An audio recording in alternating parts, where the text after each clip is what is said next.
What's going on, everybody? Doing a different video today. Normally you see me in the basement in the dark, but I am outside today. It's a beautiful day out here in Jersey, and wanted to talk about my experience using the Tamron 17-70 zoom lens.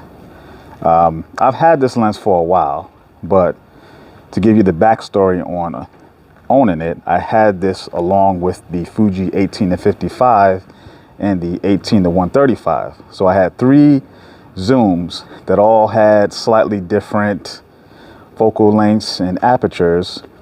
And so, at some point I had to make a decision. And my recent decision was to sell the other two and keep the Tamron. So why was that? Well, my decision ultimately came down to first being able to use one zoom lens that would cover everything that I would possibly need. So my scenarios would be for travel mostly, and then secondarily for event work indoors. So when I'm traveling, I like to have a zoom so that I can get, kind of have that coverage of a wide angle all the way to telephoto and be able to shoot, things and not have to change lenses so much, even though I still do. And I still always carry a prime with me because I want to go light. I'll change it to a prime lens. So that's my reasoning for carrying a prime separately. And so most of the time I would take the 18-135 because it had such a great range. I could use that, for almost everything, just about everything. That's not just everything, for everything, and have that coverage. But it was a big lens, and it was a slow lens because the aperture is 3.5 to 5.6. So once I stepped indoors, there was really no use of that lens. You couldn't zoom past 18, and even 3.5 isn't so isn't so good when you are in challenging light situations. So that's where the 18-55 comes into play. That lens for me is a great lens, and I almost to some degree regret it, but it had to go. So what I liked about it was that it was smaller and it was faster. So that lens I could use all day and have a decent range. It wouldn't be as long as the 18-135, but I could still get zoom in somewhat to get into a more telephoto, semi-portrait outside, and then have the 2.8 at 18 indoors. And I would be okay with that in both scenarios just about.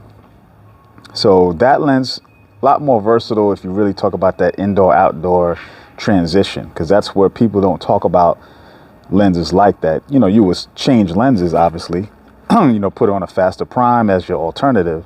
But if you just wanted the one lens, you either had to have the bigger lens that was slower and more versatile outdoors, or you had a smaller zoom range that was more versatile from an indoor to outdoor situation. So that's the two I originally had. Then Tamron came out with the 17-70, which is kind of right in the middle, where you have more reach than the 18-55 at 17-70. And then you have not as much reach as the 18-135, but you have a constant 2.8, which is faster than either one, right? So to me, that's where the decision had to be made, and this ultimately became the keeper.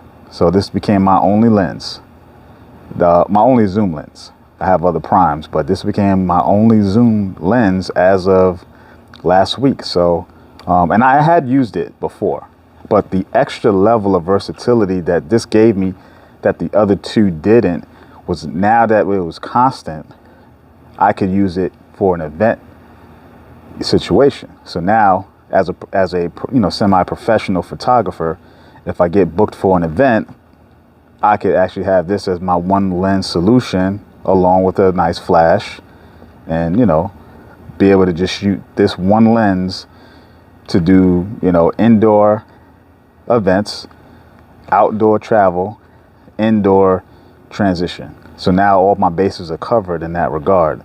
And I think this is where that lens shines, because it gives you all those, and it's not a heavy lens. So if you really compare it to the 18 and 135, which would seemingly be the bigger because of the range, it wasn't really much heavier than that. It is longer, but it isn't much heavier. And they actually take the same 67 millimeter filter.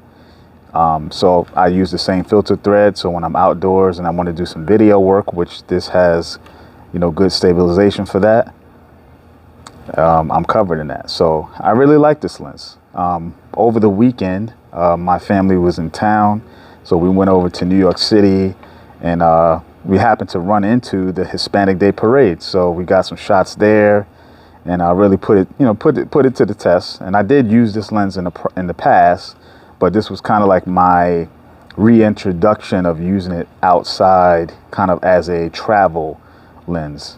You know, I used it probably for an event once or twice, other than my prime lenses, which I normally use. But, you know, I took it out and it was really versatile. I mean, sometimes I wish I had that little extra reach, you know, to, you know, get to that, you know, equivalent 200 that the 18 and 135 had. But honestly, I don't miss it. I think what I've realized in my photography journey is that working within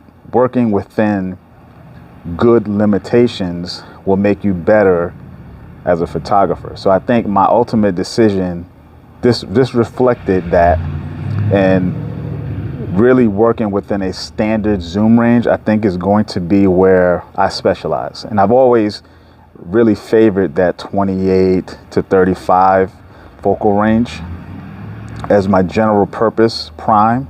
But now that I'm using a zoom and having other primes, I really wanted to explore the other focal ranges that are higher in the telephoto. And I think having a zoom really helps. So this lens is really reflective of where I really want to stay. I don't really want to move into super telephoto, because I feel like with that focal range, you're disconnected from what's happening. And I find that my best photography has come when I am actually engaged in what's happening. You know, I'm actually talking to people, meeting people, you know, maybe having a quick conversation, and then at the same time, I'm like, hey, can I snap your photo? You know, as I've walked towards them, I've probably taken the scene, you know, using, you know, a wide angle 28-35 type, you know, lens. And then as I get closer now, because I'm still in that wide angle, I can get an environmental portrait. And I feel like that's really the type of work I want to continue doing. You know, if I want to do portraits, that to me is going to be more intentional. So once I get to that 50 and 85, you know, those two focal lengths, which are going to be my, you know, my next two focal lengths, I think those would be more intentional purpose.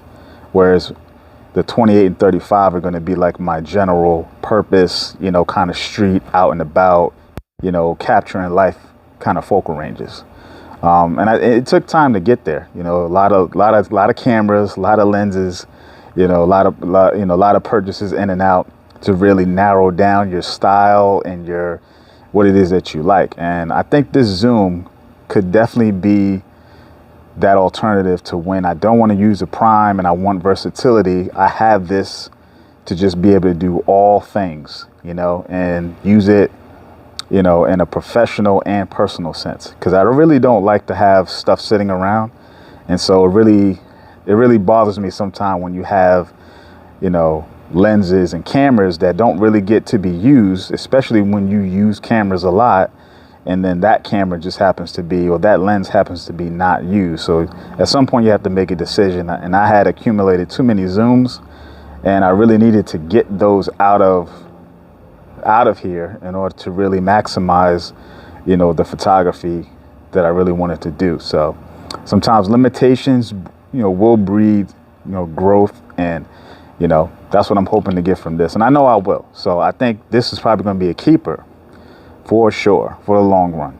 The only caveat I would say is Sigma has kind of alluded to the fact that they're going to release the 18 to 50 DCDN 2.8 lens that they did for Sony for Fuji.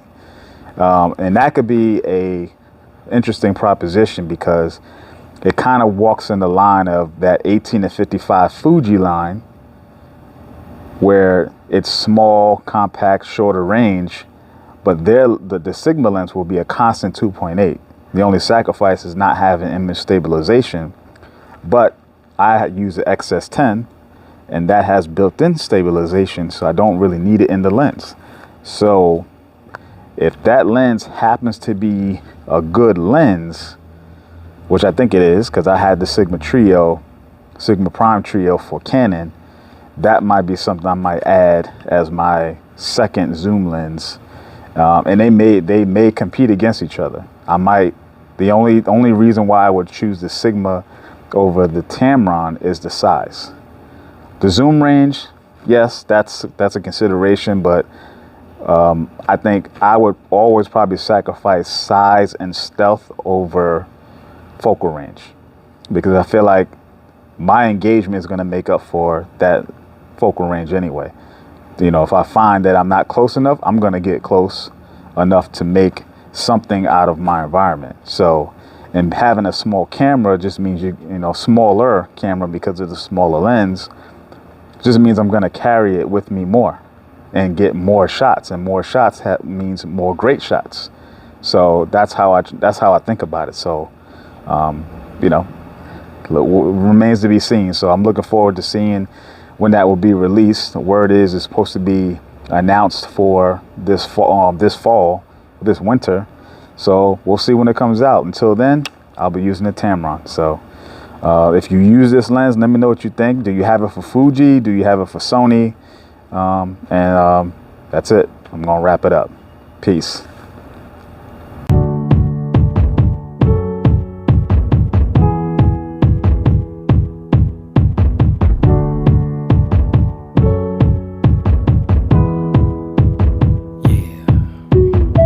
I'll live for the good days, I'll dream of the great nights, I'll live for the ones I've lost. Slide us up, we gonna meet in the afterlife. It's all sacrifice, I got the appetite to be a better man, let's unite. My story like a motion picture, bittersweet like shots of liquor. Let me take the pain, my skin is thicker. We one blood, I'm not pulling triggers. It's all love, and yo, here's the kicker. We working hard, we never go diggers. Anybody with a poster, you wanna protest, please no posers. You better man up, never roll over. You gotta help, we don't do freeloaders. Listen, everybody has a moment in time where they dig deep and sacrifice. Everybody has a moment in time where they really could use good advice. Everybody has a moment in time.